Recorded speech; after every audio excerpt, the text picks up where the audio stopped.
So back to the daily PlayStation Simp articles. We all know that I've been saying for the longest time that all of the media, a lot of major YouTubers, always say the PlayStation 5 is like the greatest console of all time. It's such an amazing console. It's saying all of these records. And what makes the PS5 a better console? Well, they're going to tell you that. And these are the 3 games that they're going to use. That Sony has amazing exclusives. Let's talk about Spider-Man first, which is a glorified DLC. Demon Souls, which is a PS3 game, and Ratchet & Clank, which again, if you want to play a platformer, just buy a Switch and play fucking Mario or fucking Kirby, okay? And of course, I'm not even gonna talk about Nintendo, because we all know, in terms of exclusives, Nintendo would destroy Sony every day and every hour. And Nintendo doesn't need Call of Duty to sell to beat PlayStation. Okay? And they have similar graphics, of course, like the last gen and previous gen as well. You know. But they're saying that PS5 has the greatest exclusives. A total a game that nobody bought, Ratchet & Clank, which is mostly, again, if you want to buy platformers, just buy a Switch.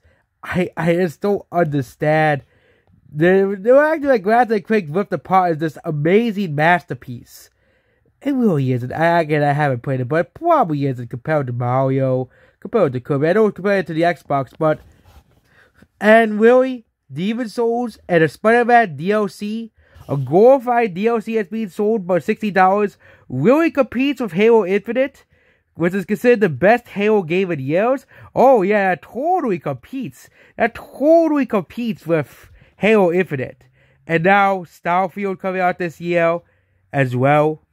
And new Xbox games are being available for PC. Well, guess what? All of your Sony exclusives are also coming to PC, but of course, they won't tell you that. So, being available on PC makes the again, all, according to Video Leaks, Demon Souls and Spider-Man and Ratchet & Clank are coming to PC, and Deathloop, which was a major PS5 exclusive that nobody bought, is also coming to Xbox and PC. Who is the real losers here? Sony. I have been saying this for the last year. Sony is going to lose this generation. Sony has taken L after L after L. The thing that made the domino fall was The Last of Us Part 2. That was the thing that made the domino start falling. It proved that it started my whole feeling that every major studio and every major YouTuber bends over backwards for Sony. And I said, you know, I gotta prove that. And once the PS5 came out, everybody has been talking about the PS5. Like it's the greatest console, like it's God's gift to our planet. No, it is not. There are 2 other consoles you can buy. They're not even talking about Nintendo. Because you know what? They're too scared to admit that Nintendo Switch to destroy PlayStation in terms of games and exclusives, obviously. So if you even compare the PlayStation 5 to Nintendo Switch on its first year, Nintendo Switch had Breath of the Wild. Which again, a Spider-Man port does not compete with Breath of the Wild. Mario Odyssey absolutely slaughters Ratchet & Clank. And let's not forget Mario Kart 8, which is the best-selling Switch game. In terms of ports, the story's Demon Souls. Okay? All of PlayStation does not win against them. And if you want to talk about total number of games, Xbox Game Pass has more games. So you can play on it has backwards compatibility, once again, something that Sony is finally warning that needs to happen. Finally warning that backwards compatibility is necessary. Is needed. Unlike a Nintendo Switch when they're using cartridges, which again, you can't have backwards compatibility with the Wii U if you're using cartridges. So even Nintendo Switch, you can buy the whole Nintendo Switch Online to play N64 games and the Game Boy, not Game Boy games, SNES games and NES games. Same with Xbox Game Pass. What does Sony offer in that category? Nothing. Okay, other than indie games that are playable on the Nintendo Switch, PS4, and Nintendo Switch, and of course Xbox One and Xbox Series X. Okay, and they'll also say, oh, the controllers are better. Really? They're saying that the controllers are better? Like, this is the absolute saddest defense I have seen for Sony.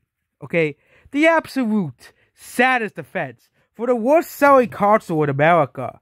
Yeah, it is selling so badly that ever since Halo Infinite came out, the PS5 has been in dead last.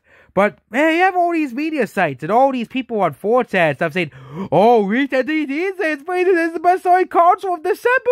It beat Nintendo, it beat Xbox, and you have all these Sony fanboys beating their chests like Sony is the greatest console of all time. Okay? That's the PS5 is the greatest console of all time. We're starting to see the fall of Sony. And the only ones that are defending them are the big YouTubers who are so absolutely left and right with 30 million subscribers saying, buy the PS5, don't buy the Xbox. No one likes the Xbox, okay? Xbox has no games. Meanwhile, PlayStation has a Spider-Man game, a glorified $60 Spider-Man DLC, okay? And if you buy the $70 version, you get a game they can play on your PS4, but it looks better. Oh yes, that's a great buy. You get to play the same game again. And the sad thing is, the people who are like, oh my god, why are you buying Call of Duty? Well, people buy Call of Duty unlike PS3 games and The Last of Us Part 2. Games that literally no one buys. Overpriced versions of PS4 games that literally no one buys. Okay? It's just, who buys PlayStation anymore? I know, Sony fanboys. Which a lot of them do exist. But there's a reason why Microsoft's buying all these companies. Because what is Sony gonna do?